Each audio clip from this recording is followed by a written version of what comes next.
எதிரித்துரைத்த செல்வமடி குண்டத்து சேக்கிழாரடி போற்றி.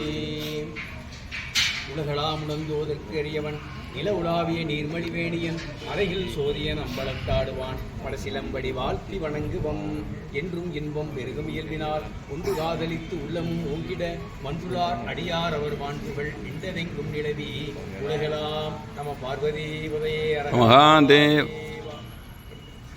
குருவருடையும் திருவருடையும் துதித்து வணங்கி அழுந்தரும் உயங்கு பூன்மலை வள்ளியின் தாயார் சமித திருமுருகநாத பெருமானின் மலர்பாதத்தையும் எமையாடும் சண்முகநாத பெருமானின் கமல மலர்பாதத்தில் அடியின் சரண் புகுந்தும் இங்கே வருகை புகுந்திருக்கின்ற அத்தனை சிவனைய அன்பர்களை வணங்கி மகிழ்ந்தும் அருமையான இந்த ஆடி மாதம் திருவாதிரை நட்சத்திரத்திலே எல்லா வல்ல சிவபெருமானுடைய திருவடி அடைந்து பேரின்ப பெருவாழ்வை பெற்றவர் கூற்றுவ நாயனார்.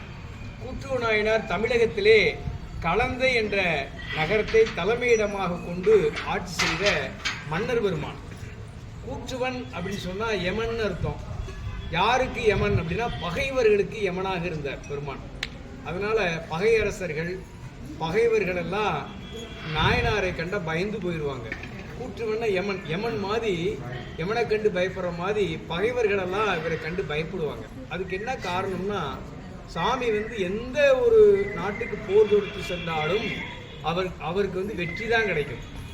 அதற்கு என்ன காரணம் அப்படின்னு சொன்னால் சாமிக்கு உலகத்தவர்கள் சொல்வதை போல தோல் வலிமை, வாள் வலிமை, போர் வலிமை, எத்தனை வலிமை இருந்தாலும் அந்த நாட்டு மக்கள் எல்லாம் என்ன சொல்றாங்கன்னா சாமிக்கு எல்லாத்துக்கும் மேல நாயனாருக்கு எல்லாத்துக்கும் இறைவனுடைய அருள் வலிமை, அந்த அருள் வலிமை இருக்கிறனால தான் அவருக்கு தொடர் வெற்றி கிடைக்கும். அவர் என்ன பண்ணுறாரு, தொடர் வெற்றினா ஒவ்வொரு நாட்டையும், அதாவது பகையரசர்களாலும் சரி யாராக இருந்தாலும் சரி, அவர்கள் பகைவர்களாக இருக்கும்போது போர் தொடுத்து வெற்றி கொள்வார். அதாவது என்ன, அந்த காலத்தில் போர் தொடுக்கும் போது ஒரு மாலையை சாற்றிக் கொள்வார்கள். போர் நிறைவு பெற்றதுக்கு போது ஒரு மாலை சாற்ற ஒரு மரபு உண்டு. சாமி போகும்போது தும்பை மாலையை அணிந்து போருக்கு போவார். போருக்கு போகணுன்னா அவருக்கு வெற்றி தான் கிடைக்கும். வரும்போது வாகை, வெற்றி வாகைன்னு அதுக்குன்னு சொல்லுவார். வெற்றி வாகை சொல்லி தான் திருப்பி வருவார். அவர் அந்த காலத்தில் அவர் சாமியுடைய காலத்தில் நாடு முழுவதும் அவருடைய கட்டுப்பாட்டின் கீழே வந்தது. ஏன்னா எல்லா நாடுகளையும் தனதாக்கி கொள்வார். இதனால என்ன ஆகுதுன்னா அவருடைய முதல்ல சிறு நாடு மட்டும் இல்லை, அது பெருநாடாகி மிகப்பெரிய சக்கரவர்த்தி என்று ஆகக்கூடிய, அதாவது அரசர் அப்படின்னா ஒரு நாட்டை ஆள்பவர், சக்கரவர்த்தினா பல நாட்டுக்கு அது ஆளக்கூடிய தன்மை. அப்படி பல நாடுகளையும் ஆளக்கூடிய மிகப்பெரிய தன்மை அவருக்கு எய்தது.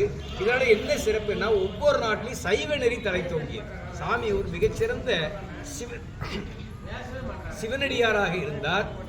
இவ்வளோ பெரிய போர் வலிமை உள்ளவர். போனால் அவருக்கு வெற்றி தான். ஆனால் சிவனடியார்கள் யாரை கண்டாலும் அவருடைய பாதம் பணிந்து வணங்கி அவர்களுக்கு பணிவிடை செய்வார். அப்படிப்பட்ட உத்தம நிலையில் வாழ்ந்தவர். சிவனடியார்கள் மீதும் அதுமாதிரி சிவாலயங்கள், அவருடைய கட்டுப்பாட்டில் எத்தனை நாடுகளில் சிவாலயங்கள் இருக்கோ அத்தனை நாடுகளிலும் அந்த 4 காலம் 6 காலம் என்று சொல்லக்கூடிய அந்த உரிய காலத்தில் பூஜைகள் நடக்கும். சிறப்பு பூஜைகள் நெய்மீத்தியம் சொல்லுவோம். நித்திய வழிபாடு, நெய்மீத்திய வழிபாடு என்று சொல்லக்கூடிய அத்தனை சிறப்பு வழிபாடு பூசணைகள் அத்தனை மிகச்சிறப்பாக அவருடைய காலத்தில் நடைபெற என்ன செய்யணுமோ அத்தனை ஆவணங்களும் செய்வார். அதற்காக நிறைய நிலகுலங்களை எல்லாம் அந்த கோயிலுக்கு வாரி கொடுத்த வள்ளலாக திகழ்ந்தார். இதனால என்ன, ஒரு நாட்டில் சிறந்த ஒரு சிவனடியார் ஆட்சி புரிந்தால் அந்த நாடு எப்படி இருக்கும்? செல்வ செழிப்பு, பஞ்சம், பிணி, பசி, பட்டினி, அதாவது திருட்டு பயம், கொலை, கொள்ளை, எதிரி பயம் எதுவும் கிடையாது. எந்தெந்த தீங்குகள்னு சொல்கிறோமோ அது எதுவுமே இல்லாத ஒரு சிறந்த நாடாக அவருடைய ஆட்சி. அந்த நாட்டு மக்கள் எல்லாம் செல்வச் செழிப்போடு மிக மகிழ்ச்சியாக வாழ்ந்து வந்தார். இப்படி இருக்கும்போது தமிழகத்திலே சோழ நாடு என்று சொல்லக்கூடிய சோழர்கள் கூட ஆடுகள் தமிழகத்தில் ஒரு பகுதி இருந்தது. அந்த நாட்டையும் அவர்களுடைய தன்வசமாக்கினார். இப்படி பண்ணும்போது அவருடைய பொண்ணும் பொருளும் குவிந்தது. ஆனால் இவர் ஒரு வச்சிருப்பார் அவருடைய, அதாவது ஒரு நாட்டுக்கு போன நிறைய யானைகள் இருக்கு அந்த காலத்தில். யானைப்படை, குதிரைப்படை, காலால் படை, அத்தனையும் அந்த பொருள் செல்வங்கள் அத்தனையும் நாட்டுக்கு கொண்டு வச்சிருவார். ஆனால் ஒன்று விட்டுருவார். அது எதுனா, எந்த நாட்டுக்கு போகுது அந்த நாட்டு மன்னன் இருப்பான், தோற்றுவிட்ட மன்னன், அந்த மன்னனுடைய மணிமுடியை மட்டும் எடுக்க மாட்டார். மன்னர்கள் மணிமுடி சாட்டியிருப்பார், கிரீடம், அதை மட்டும் விட்டுருவார். மற்ற எல்லாத்தையும் கொண்டு வந்துடுவார், அதை மட்டும் விட்டுருவார்.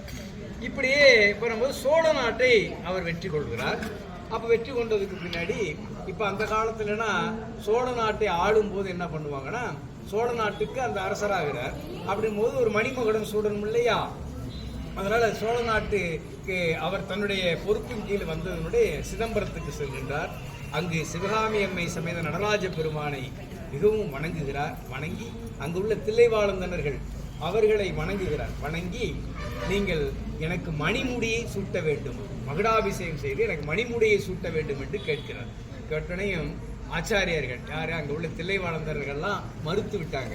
நாங்கள் பரம்பரையா சோழர்களுக்கு மட்டும்தான் மணிமுடி சூட்டுவோம், வேற யாருக்கு சூட்டுற அந்த மரபு எங்களிடம் இல்லை, அந்த பழக்க வழக்கமே எங்களிடம் இல்லை என்று மறுத்து விட்டாங்க.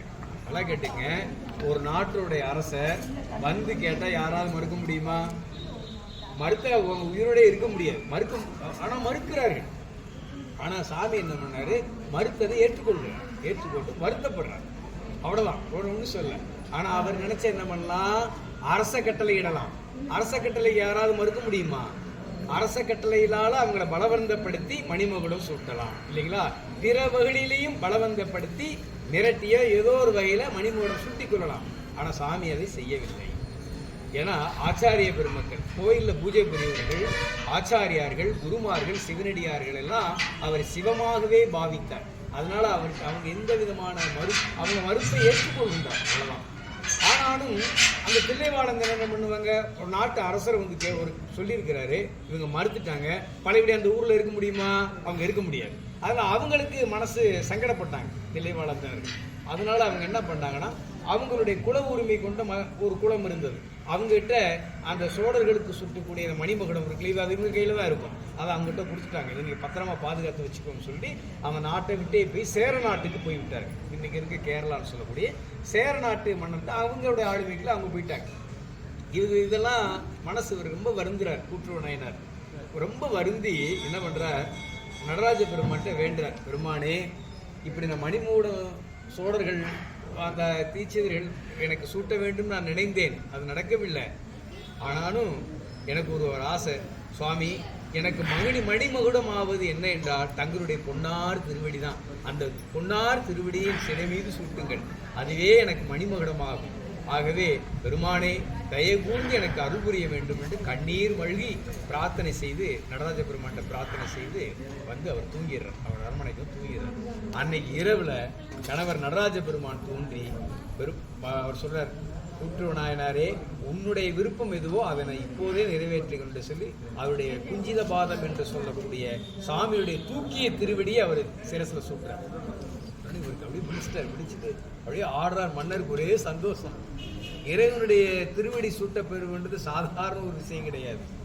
பொதுவாகவே தீட்சை அப்படிங்கிறது சொல்லும் போது தீட்சையில மந்திர தீட்சை, மந்திர உபதேசம் என்று பெறும். அது காதுல ஆச்சாரிய பெருமக்கள் காதுல ரகசியமாக சொல்வது மந்திர தீட்சை. இது எப்படின்னா பிறருக்கு தெரியக்கூடாது. ஆச்சாரிய குருமாருக்கும் அந்த சீடருக்கும் அறிய வேண்டிய மந்திரம், வேற மூணாவது நபருக்கு தெரியாது. அது ஒரு மந்திர உபதேசம். அடுத்து நயன தீட்சைன்னு வாங்க, கண்ணால் கொடுக்கின்ற தீட்சை. அது எப்படின்னா அவங்க பார்த்தாவே போதும், அவங்களுடைய வினைகள் எல்லாம் பொசுங்கி போயிடும். குரு பார்த்தா போதும், குரு பார்க்க கோடி நன்மை, குரு பார்த்தா போதும், அப்பளம் போதும், அந்த வினைகள் எல்லாம் போய் புனிதராவார்கள். இது நயன தீட்சை. அது எப்படின்னு கேட்டீங்கன்னா கண்ணாலே பார்ப்பது. நம்ம கேட்கலாம், அது எப்படிங்க கண்ணால பார்த்தா அது எப்படிங்க வினையெல்லாம் போகும், செயல் நடக்கும். எப்படின்னா நீங்க மீனை தான் உதாரணமா சொல்லுவாங்க. மீன் நம்ம குளக்கரையில அல்லது ஆற்றங்கரையில உள்ள மீனை நீங்க பார்த்தீங்கன்னா அது குஞ்சு பொரிக்கும் இல்லைங்களா? அதோட முட்டையெல்லாம் தூரத்துல தான் இருக்கும். மீன் அந்த முட்டையை இங்க இருந்தே பார்த்தோன்னே அது குஞ்சு பொரிச்சிடும். மீனுடைய பார்வையிலே முட்டையிலிருந்து குஞ்சு பொரிச்சிடும். அந்த பார்வைக்கு அவ்வளோ ஒரு ஆற்றல் உண்டு. மீனுக்கே இருக்கும்போது குருநாதருக்கு எப்படி இருக்குன்னு பாருங்க. இது நயன தீட்சை அப்படின்னு போகுது. அடுத்து ஸ்பரிச தீட்சை. குருநாதர் அந்த சிரசுல அவருடைய கையை அப்படி வச்சாவே போதும், தொட்டாவே போதும், அவருடைய வினைகளெல்லாம் போயிடும். அவர்கள் புனிதத்தன்மை அடைந்து இறைவனுடைய அருளை அவர்கள் பெறக்கூடிய அந்த தன்மையை அவர்கள் பெறுவார்கள். அது எப்படின்னு சொன்னா ஸ்பரிச தீட்சை. ஸ்பரிச தீட்சைன்னா எப்படின்னா அதுக்கு எப்படி தொட்டா எப்படின்னு சொன்னா ரொம்ப எளிமையானதான். நம்ம வீட்டில் கோழி எல்லாம் இருக்கு பார்த்தீங்களா, கோழி முட்டை போட்டிருக்கோம் இல்லைங்களா? முட்டை பொரிக்கிறதுக்கு என்ன பண்ணும், தன்னுடைய சிறகுகளால் வச்சு மூடும். அந்த சிறகு பட்ட அந்த வெப்பத்திலேயே அந்த முட்டையிலிருந்து குஞ்சு வந்து தொட்டா வருது இல்லைங்களா? அந்த சிறகு தொட்டாவே முட்டையிலிருந்து குஞ்சு வருகின்றது. அதே போல ஸ்பரிச தீட்சை இப்படி ஒரு இது இருக்கு. ஆனால் அந்த தீட்சைகளுக்கெல்லாம் மேலான ஒரு தீட்சை உண்டுங்க, அதான் திருவடி தீட்சை என்பது.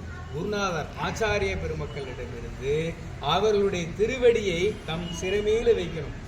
அது மிகப்பெரிய கொடுப்பனை. அதான் தீட்சையில மிக உயர்ந்த திருவடி தீட்சை. அப்படிப்பட்ட திருவடி தீட்சையை சிவபெருமானே கூற்று நாயனாருக்கு கொடுத்தாருன்னு சொன்னா அதை விட ஒரு பேர் என்ன இருக்க முடியுங்களா?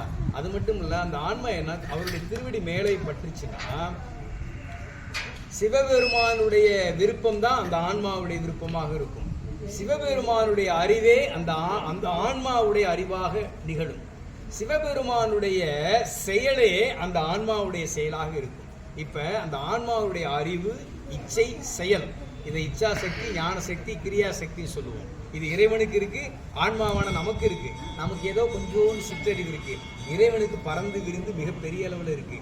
அப்படிப்பட்ட அந்த பொன்னார் திருவடி இல்லைங்களா, அந்த அறிவு, இச்சை, செயல் தமிழில் சொல்லக்கூடிய ஞானாசக்தி, கிரியாசக்தி, கிரியாசக்தி, ஞானசக்தி, இச்சாசக்தி, அது மூணும் அந்த ஆன்மாவுக்கு வந்து அது அந்த ஆன்மா செய்கின்ற அரசர் பெருமான் கூற்று விநாயகருடைய செயல்கள் எல்லாம் இறைவனுடைய செயலே, அவருடைய விருப்பமெல்லாம் இறைவனுடைய விருப்பமே, அவருடைய அந்த அறிவெல்லாம் இறைவனுடைய அறிவே என்ற ஒரு மிகப்பெரிய மேலான நிலையை அடையும். அப்படிப்பட்ட திருவிடை தீட்சையை பெற்ற பெருமான் தான் கூற்று விநாயகர். அதற்கு மேல அவருடைய சிறப்பை நம்ம என்ன சொல்ல முடியும்?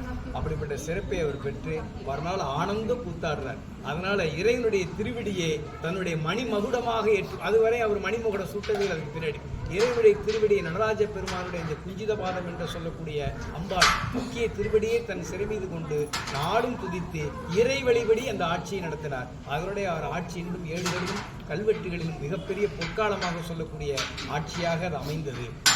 அவர் அந்த ஒரு சிறப்பு என்னன்னா, அவருடைய காலம் முழுவதும் கோயில்களை, நம்முடைய திருக்கோயில்களை பாதுகாத்தார். உரிய காலங்களில் பூஜைக்கு என்ன செய்யணுமோ அத்தனை ஆவணங்களையும் மிகச் சிறப்பாக செய்தார். இது மிகப்பெரியதுங்க. இதனால என்ன ஒரு பெரிய சிறப்புனா, அந்த காலத்து அரசர் பெருமக்கள் நிறைய கோயிலெலாம் கட்டிட்டாங்க.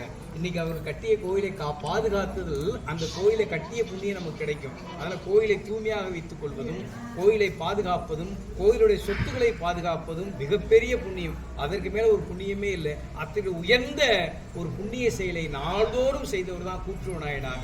அவருடைய அருள்வழி நின்று, அவருடைய வாழ்க்கை நெறி நின்று, சைவ நெறி சார்ந்து ஒரு ஆன்மா சிறப்பாக வாழ வேண்டுமானால் அவருடைய அருள் நமக்கெல்லாம் வேண்டும் என்று வேண்டிக் கொண்டு கூற்று நாயனாருடைய பொன்னார் திருவடியை துதித்து அவர் அருளாலே அவர் தாளினை நாம் வணங்கி அவர் காட்டிய சைவ நெறியில் நாம் நின்று எல்லா வல்ல இறைவனுடைய அருளை நாம் எல்லாம் பெற குரு கூற்று நாயனாருடைய திருவடியை மீண்டும் பிரார்த்தனை செய்து அடியனுடைய உரையை நிறைவு செய்கின்றோம்.